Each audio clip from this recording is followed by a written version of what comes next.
Hello everyone. नमस्कार दोस्तों, क्या हाल चाल है सभी के। तो हम लोग कंटिन्यू करते हैं अपनी डिस्कशन को। और हम लोग बात कर रहे थे संविधान ने, अभी हम सिर्फ पार्लियामेंट के लेवल पर बात कर रहे हैं, कंफ्यूज मत होना इसमें।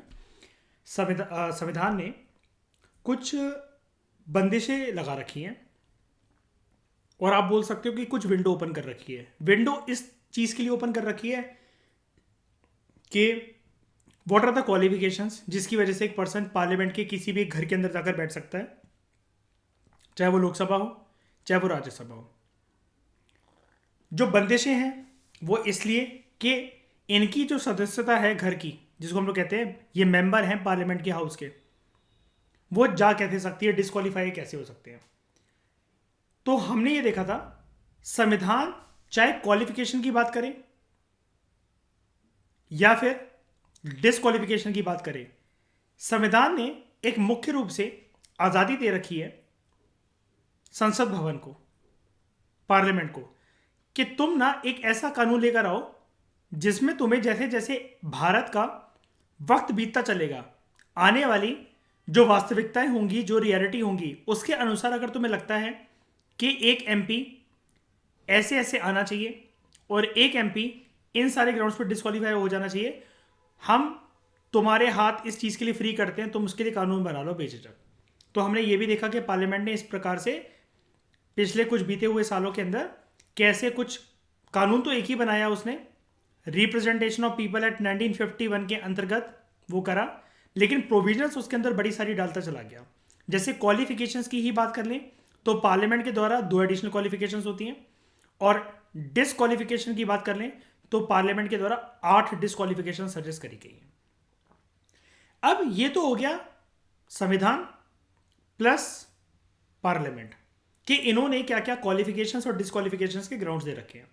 हम थोड़ा सा एक टॉपिक को एक एडवांस लेवल पर लेकर जाते हैं इस लेक्चर के अंदर और बात करते हैं disqualification on the grounds of defection. ठीक है, disqualification on the ground of defection.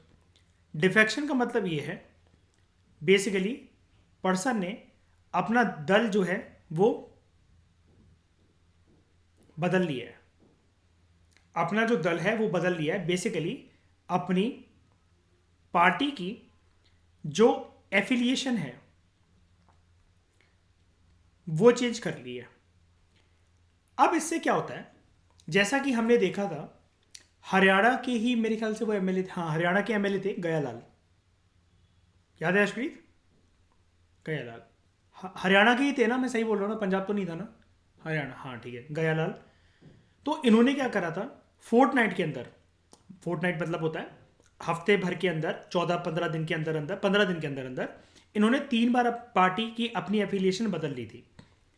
अब डिफेक्शन में होता क्या है, एक पर्सन होता है, ये आप जानते हो वैसे तो, लेकिन मैं हमेशा ये वाला एटीट्यूड ज़रूर अपनाता हूँ कि जिस चीज़ के बारे में जहाँ बात हो रखी है कभी भी ये नहीं बोलना है मेरे को कि ये हम कर चुके हैं, वो वहाँ से देख लेना। एक बार भाई चाहे भली मैं छोटा सा ट्रेलर दिखाऊं लेकिन बताऊंगा ज़रूर।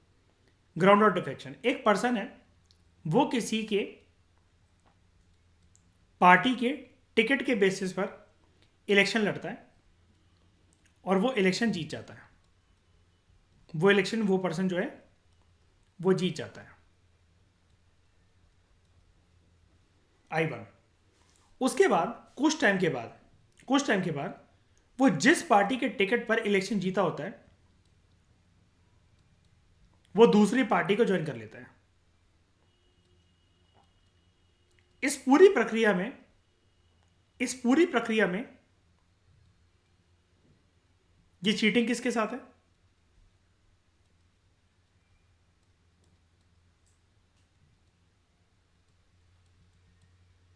This is the cheating with the public. क्यों?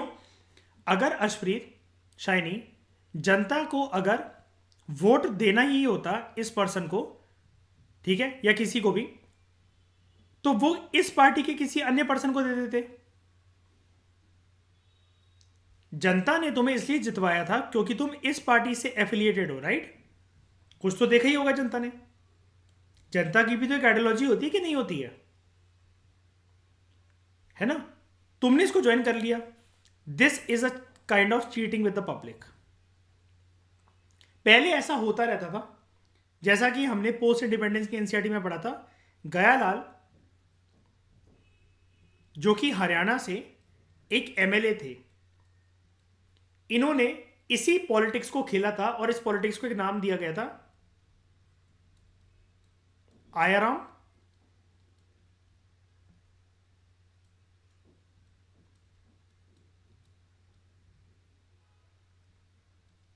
आयाराम गयाराम पॉलिटिक्स। ठीक है, ये हमने पोस्ट इंडिपेंडेंस से पढ़ा हुआ है। जल्दी फटाफट से आंसर दो। उस लेक्चर में कौन कौन थे पोस्ट इंडिपेंडेंस के, या फिर किस किस ने देखा है वो लेक्चर एटलीस्ट? ठीक है, बस बिस्मिल ने देखा है। ठीक है। कॉन्स्टिट्यूशन ये भी ले डाउन करता है that a person shall be disqualified. अब हम क्या कहते हैं, डिफेक्शन की बात कर रहे हैं कि एक पर्सन का डिस्क्वालिफिकेशन तब भी हो सकता है from being a member of parliament अगर इसको डिस्क्वालीफाई करा गया है on the ground of defection under the provisions of 10th schedule. मेरी एक बात ध्यान रखना, पहले मैं एक बार मार्क कर देता हूं।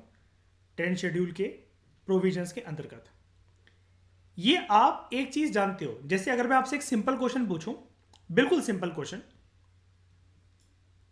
क्या हमारे संविधान के अंदर डिफेक्शन के ग्राउंड पर कोई एक एमपी डिस्क्वालीफाई हो सकता है? क्या होगा आपका आंसर? यस, ठीक है, हो सकता है। दूसरा क्वेश्चन, क्या डिफेक्शन वर्ड संविधान के अंदर गिवन है? डिफेक्शन वर्ड गिवन है? कैसे बोल सकते हो आप?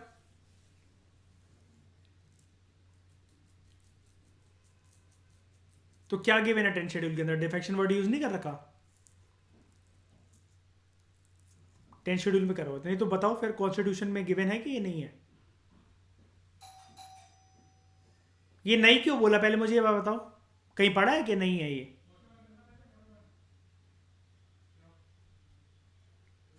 बताओ, मतलब ऐसे ही बोल दिया कि पढ़ा है, मतलब कि सच में, कि मतलब मैं जैसे पूछता रहता हूँ कि आपको एक चिट्ठा बनाने को बोलता रहता हूँ, मतलब ऐसे ही बोल दिया था कि मतलब सच में जानते हो उसका रीजन कि है कि नहीं है गिवन?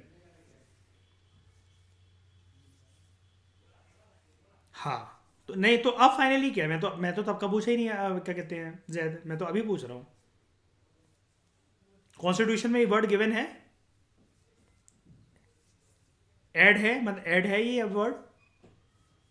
कुछ कुछ तो चीज़ें शाइनी ऐसी भी होती है ना कि जो तब से भी नहीं थी और अभी भी नहीं है ना, है ना? लेकिन ये ऐड है, 10th शेड्यूल के अंदर ऐड है, ओरिजिनल कॉन्स्टिट्यूशन के अंदर नहीं था। मैं यहां से बताना क्या चाह रहा हूं, ऊपर ना हमने एक प्रक्रिया देखी थी, क्या? वापस आते हैं जरा।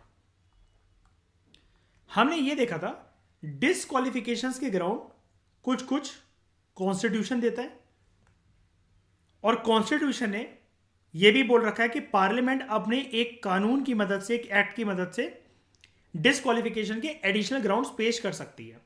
पार्लियामेंट ने ऐसा करा भी। 1951 का जो आरपीए है, रिप्रेजेंटेशन ऑफ पीपल एक्ट, इसके अंदर एडिशनल क्वालिफिकेशंस और डिसक्वालिफिकेशंस के ग्राउंड गिवन है। क्वालिफिकेशंस के 2 गिवन है, डिसक्वालिफिकेशंस के 8 गिवन है। जैसा कि आप ये देख सकते हो, डिसक्वालिफिकेशन है 8 तक गिवन है, जैसा कि हमने इसको प्रीवियस लेक्चर्स में भी देखा था।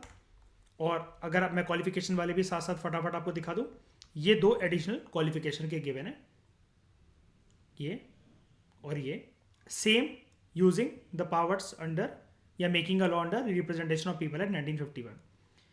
अब क्या होगा, जब भी डिफेक्शन के ऊपर क्वेश्चन आएगा ना, अगर आपने इसको डेप्थ में 1 मिनट का पॉज लेकर अगर दिमाग को शांत करके अगर इसको पढ़ नहीं रखा है, तो दिमाग क्या बोलेगा, यार ये तो याद ही नहीं आ रहा मुझे। डिफेक्शन क्या आरपीए 1951 का पार्ट है, या फिर संविधान ने बोला हुआ है कि यस, ऐसे डिफेक्शन का जो प्रक्रिया होती है, हालांकि संविधान में वर्ड यूज नहीं करा गया था, लेकिन ये जो प्रक्रिया होती है, क्या कॉन्स्टिट्यूशन इसके बेसिस पर डिस्क्वालीफाई कर सकता है कि नहीं कर सकता है? तो अब आपके आंखों के सामने क्या है, यहाँ पर ये लाइन है, कॉन्स्टिट्यूशन ऑल्सो लेज डाउन। तो डिफेक्शन को आप किसके पाले में डालोगे ये वाली बॉल, कॉन्स्टिट्यूशन के पाले में या फिर पार्लियामेंट के पाले में?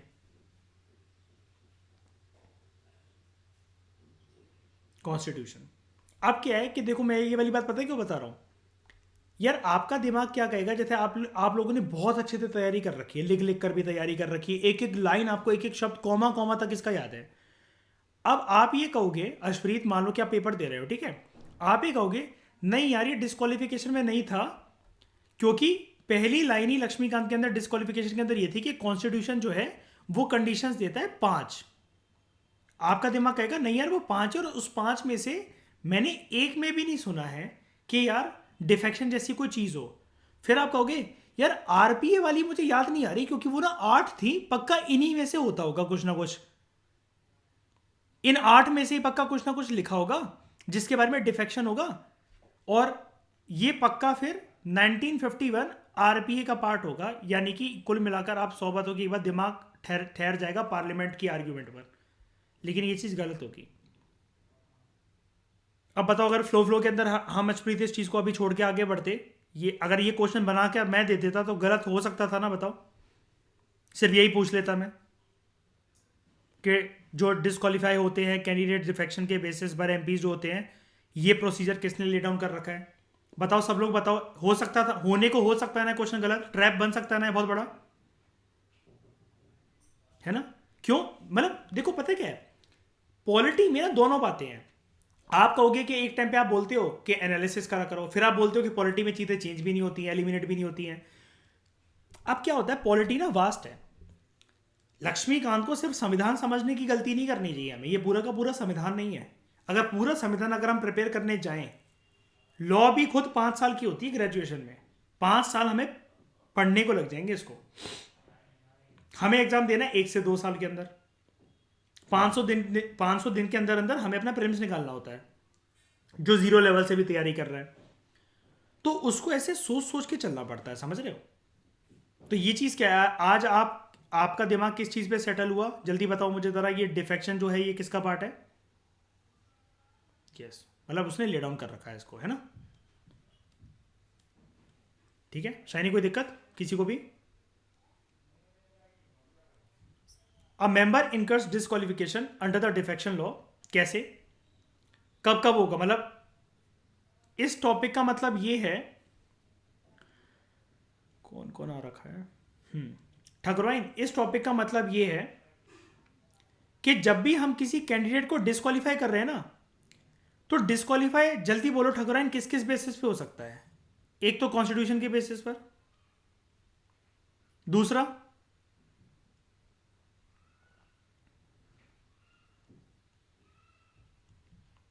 शाबाश अर्शप्रीत, और तीसरा कॉन्स्टिट्यूशन ही है, लेकिन वो क्या कहेंगे हम उसको, डिफेक्शन। लेकिन डिफेक्शन लॉ क्या होता है, नाम क्या होता है डिफेक्शन लॉ का, क्या होता है डिफेक्शन लॉ का नाम?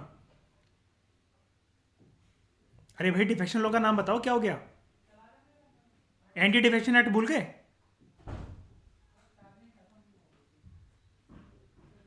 बाई गॉड, ऐसे बैठे हुए हैं जैसे पता नहीं कि पहली बार आ रहे हैं यूपीएससी के सेशन में।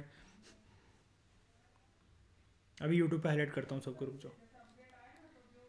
तो एक मेंबर जो है वो इनकर करता है disqualification under the defection law, anti defection law, वो अलग बात है। अर्शप्रीत, अगर हम इसको खोल के रख दें तो हमें क्या पता लगेगा कि किसका पार्ट है? जब लॉ ही है, जब नाम ही आ गया लॉ, तो गलती ये नहीं करनी चाहिए। इसको देखते हुए, पार्लियामेंट ने तो बना दिया, लेकिन ये कंडीशन ले डाउन किसने करी थी डिफेक्शन की? हाँ, दो बातें आप देखो, ये समझाना चाह रहा था मैं टॉपिक में आगे बढ़ने से पहले। मैं इसको कोई और कलर यूज कर लेता हूँ ताकि आप वो ना हो। डिफेक्शन टॉपिक जो है, मेरी बात फिर से ध्यान से सुन लो। डिफेक्शन का जो टॉपिक है और डिफेक्शन के ऊपर जो कानून है जिसका नाम है एंटी डिफेक्शन लॉ, भाई लॉ संविधान थोड़ी ना बनाएगा, लॉ तो पार्लियामेंट बनाएगा, और संविधान के अंदर चेंजेस भी पार्लियामेंट कर सकता है। ये चीज पार्लियामेंट लेकर आया, लेकिन कब लेकर आया? पार्लियामेंट को सपने आ रहे थे कि मुझे DEFECTION वर्ड यूज करना है? नहीं, इसके लिए डायरेक्शन किसने दी, ये कंडीशन लेट डाउन किसने करी कि डिस्क्वालीफाई हो सकते हैं? कॉन्स्टिट्यूशन। ये 2 लाइन का भी क्वेश्चन एक बन सकता है कि डिफेक्शन का प्रोसीजर ले डाउन करने वाला कॉन्स्टिट्यूशन, दूसरा डिफेक्शन के टॉपिक के बेसिस पर एक लॉ बनना, एंटी डिफेक्शन लॉ, वो पार्लियामेंट का काम है। अब समझ गए? तो अब जो हम पढ़ने जा रहे हैं कि एक मेंबर की डिस्क्वालिफिकेशन हो जाती है, संविधान ने क्या डिफेक्शन के बेसिस पर कंडीशंस ले डाउन करी है क्या? बताओ।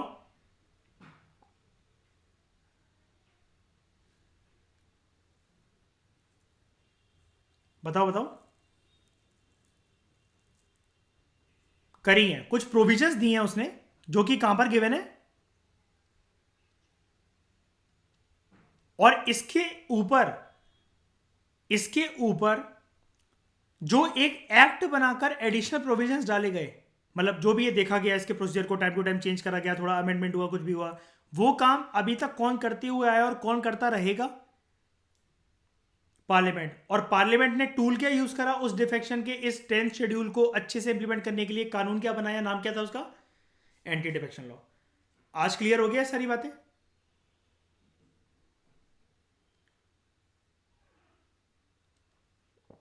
उसके हाँ बताओ, बोलो बोलो। नहीं नहीं नहीं, ऐसा कुछ नहीं है। हमने बताओ इसको जरा सब लोग, हमने डिस्कशन को क्या वाइंड अप करा था? वो 10th नहीं होता पहली बात, तो वो 9th होता है। 9th होता है। अब बताओ शाइनी, जरा अश्प्रीत को एक लाइन में बताओ जरा कि हमने कैसे डिस्कशन को उसको वाइंड अप करा था, क्या क्या निकल कर आया था उसका पहलू? बिल्कुल। कॉन्स्टिट्यूशन में कोई भी चीज कहीं भी पटक दो अश्प्रीत, 99% केसेस में थंब रूल के साथ आप बोल सकते हो, आंखें बंद करके जुडिशियल रिव्यूज का हो सकता है। और जिसका नहीं हो सकता, चिट्ठे उसके बनाने हैं बस आपको। और ऐसे शाइनी कितने ही बन जाएंगे? 5 लाइनें, 7 सिचुएशंस, 10 सिचुएशन, एक A4 शीट के एक साइड से तो ज्यादा जाना भी नहीं है ऐसा नोट, मैं तो नहीं मानता। और एक A4 शीट आगे और पीछे करके कि कौन कौन से वर्ड्स गिवन नहीं है कॉन्स्टिट्यूशन के अंदर, वो आपको बनाना है। तो देखते हैं एंटी डिफेक्शन लॉ के अंदर डिस्क्वालिफिकेशन कैसे हो सकती है। अगर कोई एक पर्सन, और सुबह मैंने बता दिया था ये ही भी नहीं, ही शी और ही दोनों आएगा, ठीक है। इफ शी और ही वॉलंटेरिली, अपनी मर्जी से किसी पॉलिटिकल पार्टी की मेंबरशिप को त्याग दे जिसके टिकट पर वो उस हाउस में आए थे। ये अभी हम कौन से लेवल की बात कर रहे हैं? कौन से लेवल की बात कर रहे हैं? अभी हम पार्लियामेंट्री लेवल की बात कर रहे हैं ना। तो जिसके जिसके बेसिस पर वो इलेक्ट हुआ था।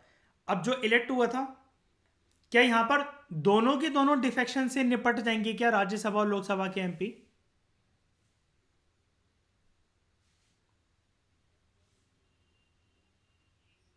नहीं नहीं नहीं नहीं, ये यही गलती मत करना, यही गलती मत करना, ठीक है।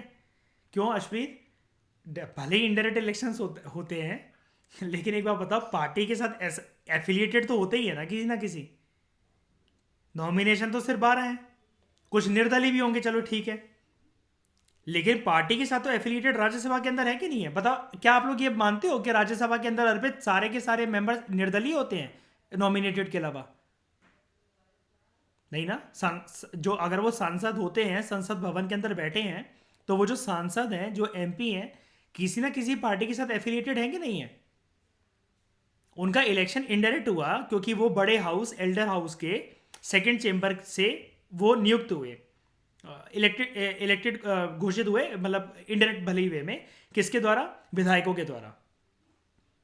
लेकिन अगर पार्टी के ही ना हो, तो जो मान लो कि अर्पित बीजेपी के जो विधायक हैं, वो किसी कांग्रेस के नेता को चुन लेंगे कि ये जाके राज्यसभा के अंदर जाके बैठे सांसद बनने के लिए?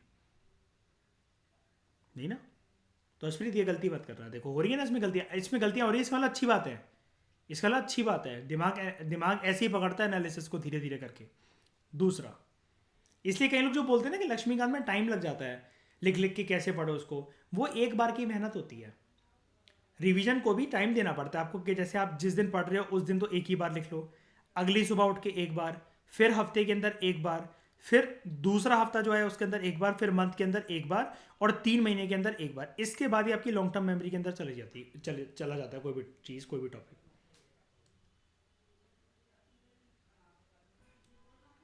तो अगर if she or he votes or abstains from voting in the house contrary to any direction given by political party, इस डायरेक्शन का नाम क्या होता है? जल्दी बता दो जरा मुझे।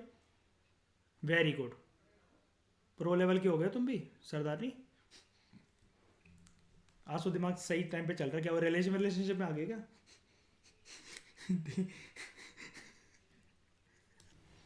तो if she or he votes or abstains from voting in the house contrary to any direction given by his political party, जिसको हम लोग कहते हैं whip. If any independently elected members, इसको कहते हैं अर्पित, इसी को क्या कहते हैं हिंदी में हम लोग, यूपीएमपी वाले, बहुत जो चल जिसकी, वेरी गुड, निर्दलीय, है ना। अच्छा, इनको जरा अर्पित जरा समझा दो एक बारी जरा कि निर्दलीय क्या होता है, अगर इन लोग को समझना है क्या होगा निर्दलीय मतलब।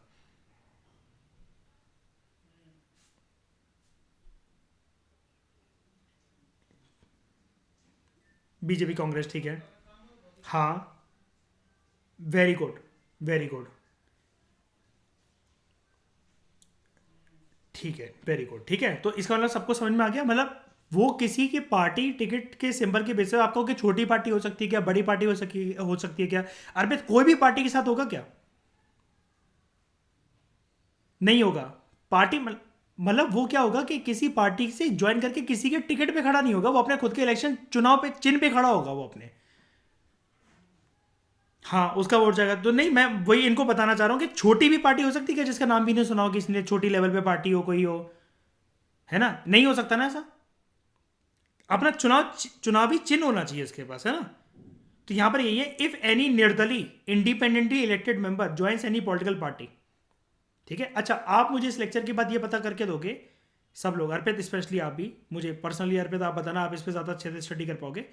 लोकसभा और राज्यसभा में अभी कितने निर्दलीय हैं, अगर हैं तो कितने हैं, और उनके नेम भेजना मुझे ज़रा अर्पित, और सब लोग, ठीक है, उनके नेम भेजना ज़रा मुझे।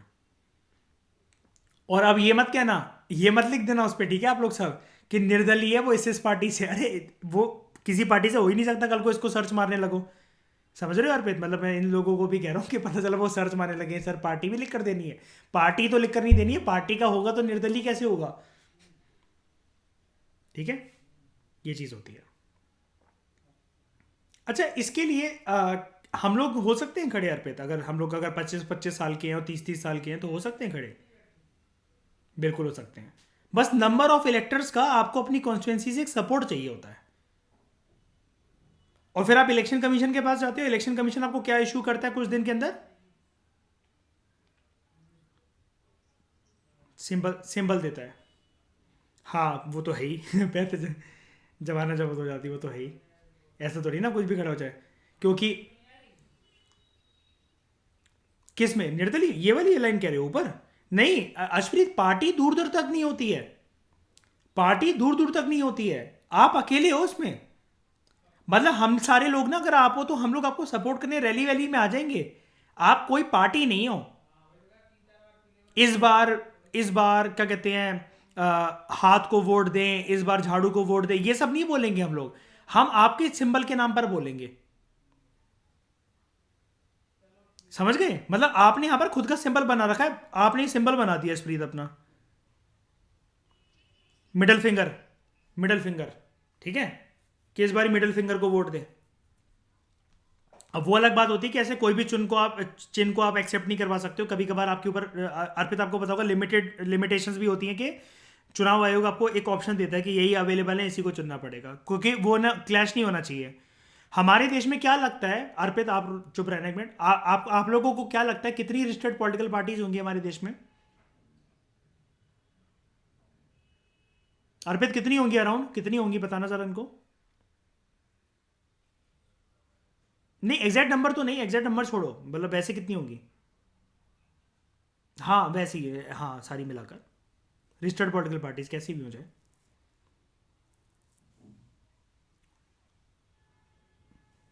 उनका नंबर ऑलमोस्ट 1000 को टच करता है, हाँ सारा। क्यों नहीं, अब आप कहोगे कि यार ये दिखती तो है नहीं इतनी ज्यादा वो करके, अरे चुनावी मैदान में सफाया हो जाता है इनका, मैं रजिस्टर्ड की बात कर रहा हूं, पता है क्या होता है, इलेक्शन कमीशन के पास रजिस्टर बहुत सारी हो जाती हैं, बहुत सारी हो जाती हैं। अब जैसे क्या है, एक पार्टी है, सुना है इसका नाम आपने, सपाक्स का, सुना है,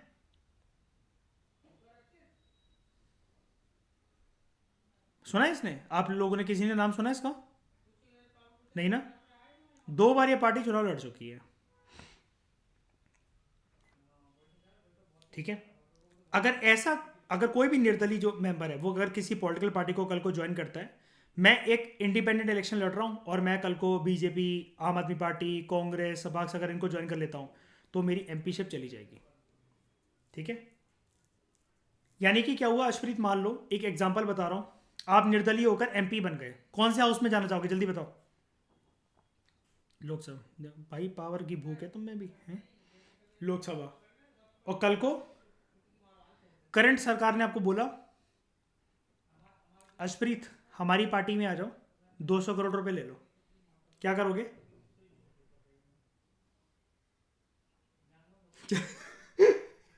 कितने प्यार से बोल रही चले जाएंगे, चले जाएंगे, यही बोला ना आपने? हैं? चले। वो तो अगर पता है अरविंद, इस जैसे को अगर वो बोले ना 500 करोड़ दे रहे बैठ जाओ तुम, अब मत आना कभी पॉलिटिक्स में, ये कहेगी ठीक है thank you. If any nominated member if any nominated member joins any political party after the expiry of 6 months। Expiry कब से, किस चीज की एक्सपायरी की बात हो रही है यहां पर? जब से इसका क्या हुआ है? हाँ, टेन्योर स्टार्ट हुआ है। नॉमिनेटेड मेंबर कौन? अब लोकसभा में ये वाली बात वैलिड होगी क्या? अब बताओ शैनी। नहीं ना, अब सिर्फ कहां पर बची ये वाली बात करने के लिए? अब ये वाला पॉइंट हम सिर्फ कौन से हाउस में डिस्कस कर सकते हैं? अब ये वाला राज्यसभा के अंदर। अबे राज्यसभा बोला करो झाड़ू अंग्रेजी में, upper house. If any nominated member joins any political party after the expiry of 6 months. अब वो नॉमिनेटेड नॉमिनेशन से आया है, फटाफट से जरा मुझे रिकॉल करवाओ नॉमिनेशन के 4 पहलू। कौन करेगा सबसे पहले? तो हम ये पार्लियामेंट का चैप्टर पढ़ रहे हैं और राज्यसभा की नॉमिनेशन की बात कर रहे हैं, बंदा कौन करेगा नॉमिनेशन जल्दी बताओ? पीएम लिख दूं? पीएम लिख देता हूं, पीएम लिख दूं ठाकुराइन, बताओ। लिख देने दो ना प्लीज। 4 कौन कौन से जल्दी बताओ?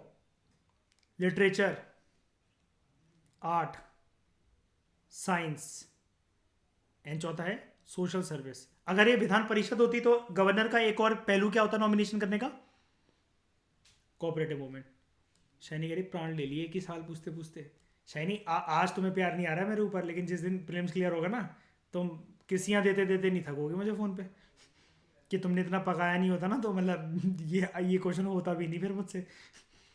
If any nominated member joins any political party after the expiry of 6 months. अगर कोई भी नॉमिनेटेड मेंबर है, कितने नॉमिनेटेड होते हैं राज्यसभा के अंदर? 12।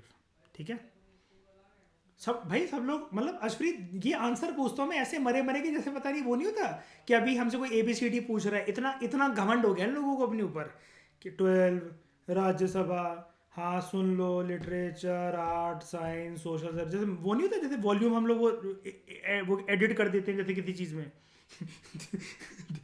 ठीक है, if any nominated member joins any political party after the expiry of 6 months. ठीक है, तो वो नॉमिनेटेड मेंबर, अब जैसे अश्विनी आप आए हो नॉमिनेशन से, आपने देश को बहुत योगदान दिया, आप लता मंगेशकर जैसी, आप चलो आप तो लिटरेचर, आर्ट ना, डांस से आप आए हो, भरतनाट्यम करा हुआ ना अश्वित आपने नेशनल लेवल पर, तो आप भरतनाट्यम के उसमें वो करके आप आए हो यहाँ पर, आपको चुन लिया गया है। ठीक है, अब कल को आपको कोई बोले पार्टी के ज्वाइन कर लो यार हमें, भरतनाट्यम में तुमने सिर्फ घुंघरू ही घुंघरू तो बजाए हैं, हम तुम्हें उस घुंघरू की कीमत देते हैं 500 करोड़ रुपए, क्या करोगे?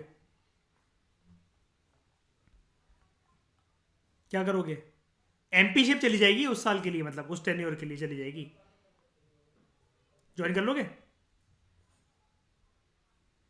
अबे सोच क्या रही है बोल। हाँ। नो, नो, नॉमिनेशन में होने में बड़ी इज्जत मिल रही है तुम्हें वहां पे है।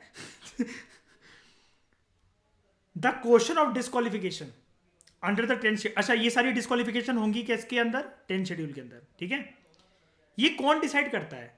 लोकसभा के केस के अंदर जो प्रिसाइडिंग ऑफिसर होता है स्पीकर, और राज्यसभा के केस के अंदर द चेयरमैन। ठीक है, अच्छा मुझे ये जरा ये बताना, जो पर्सन राज्यसभा का चेयरमैन होता है वो ऑटोमेटिकली एक और पोस्ट कौन सी ऑक्यूपाई करता है देश के अंदर? Vice president.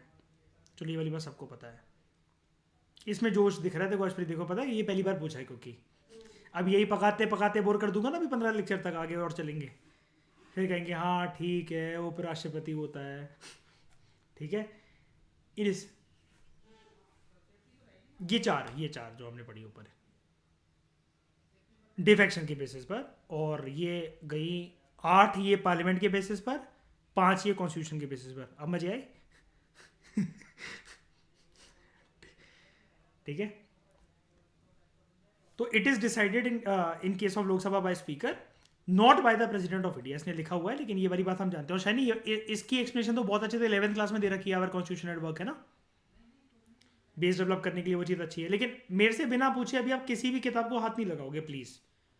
अपने मन से कुछ भी कोई कुछ नहीं करेगा यहाँ पर। अभी हमारा एक सिस्टम होता है, उसी सिस्टम के अंदर आप काम करोगे। जब तक आपको इस चीज़ के ऊपर भरोसा नहीं हो जाए कि आपको आंखें बंद करके वो पूरे के पूरे पन्ने याद आ रहे हैं, कहाँ का कॉमा लगा हुआ था, पैराग्राफ कैसे चेंज था, जब तक इतनी शार्प मेमोरी ना हो जाए तो आप साथ साथ ही चलो, तब तक आप कुछ नहीं करोगे। इन 1992 सुप्रीम कोर्ट ने रूल करा जो डिसीजन होगा चेयरमैन का और स्पीकर का इस रिगार्ड में, it is subjected to judicial review. क्योंकि ऐसे तो एक बात बताओ ना जरा, जो स्पीकर होता है, वैसे हम आगे चल के इसको पढ़ेंगे अभी इसी चैप्टर में, जो स्पीकर होता है ये भी वैसे प्रोसीजर जो मर्जी हो, ये किसके बलबूते पर आ जाता है शाइनी? करंट पार्टी जो होती है ना, काफी काफी हद तक उसी का योगदान होता है ना। और एक बात बताओ, जो अभी तक उस पार्टी के अंदर काम कर रहा था, क्या एफिलिएशन अपनी खो देगा, आइडियोलॉजी खो देगा शाइनी? बताना जरा। और फिर यह भी हो सकता है ना कि करंट पार्टी थंपिंग मेजोरिटी में हो, मान लो कि उसके पास 400 सीटें हो, 400 सीटें हो लोकसभा के अंदर, तो हम कोशिश नहीं करेंगे कि जो लोग मान लो समर सेशन, मॉनसून सेशन और विंटर सेशन के अंदर किसी चीज के ऊपर चर्चा चल रही है, जो यहां पर ऑब्जेक्शंस रेज कर रहे हैं, वो रेज कर रहे हैं, तो एक बार बताना जरा शाइनी, मैं स्पीकर से कह के वो नहीं करवा दूंगा डिस्क्वालीफाई, या चेयरमैन से कह के? बताओ अशप्रीत, होगा कि नहीं होगा? ऐसा हो सकता है ना? अशप्रीत कहेगी बाहर का साटा खिलाऊंगे तेरे को, जिसको डिस्क्वालीफाई कर दो जल्दी, किसी के भी मुद्दे पर। मैं एक ना प्रवोकिंग लाइन बोलूंगी, ये कुर्सी उठाएगा और तुम बोलना डिस्क्वालीफाई, बाहर निकलो। वो अशप्रीत, हाँ वो तो छोड़ देनी होती, लेकिन आपने इशारा कर दिया ना 2 का साटा। तो वो कर देगा। क्यों? बिकॉज हमारे देश का आदमी किसी भी ओहदे पर बैठ जाए स्प्रीत, वो रहता भिखमंगा ही है ना। तो इस डिस्कशन में दोस्तों फिलहाल इतना ही। Thank you very much for discussion.